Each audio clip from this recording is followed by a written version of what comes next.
We've had them look at the boilers twice this week, and it's still freezing. They're running full blast, but like Pat said, maybe it's just too cold for them to accomplish, to warm up all this cold stone that we're surrounded with. But anyway, we're here. Oftentimes in life, we can look back at the past and experiences, and we can use the phrase, the good old days. We remember the good old days. In reality, when we're looking back, they may have been times that were fraught with many difficulties and problems. But what we're recalling with time, we realize that God helped us get through it. Everything was okay. And so we tend to think that those were the good old days and forget the pain and suffering that we might have went through.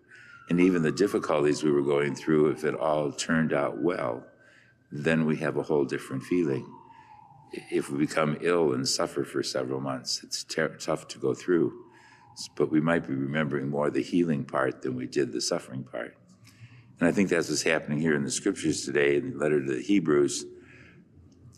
The people are remembering back to the year 80 or 90 when Christianity was all real good. In reality, there were persecutions and lots of other problems.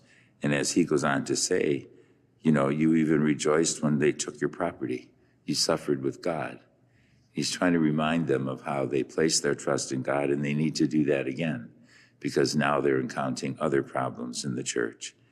And so that's a good lesson for us too, that when we're going through tough times and we find ourselves wondering how we're going to get through this or that difficulty, we can remember the past difficulties and know that God got us through it somehow or another.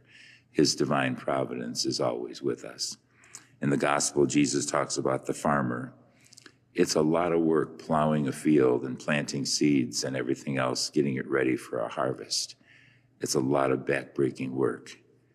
But once it's finished, the planting, the farmer just waits for the seeds to sprout and to grow and to produce the fruit. And in the harvest time, he's forgetting the backbreaking work because now he's got the fruits of his labor. Our life is like that. The Lord gives us a life, and we're supposed to produce good in our day-to-day lives, in our personal lives.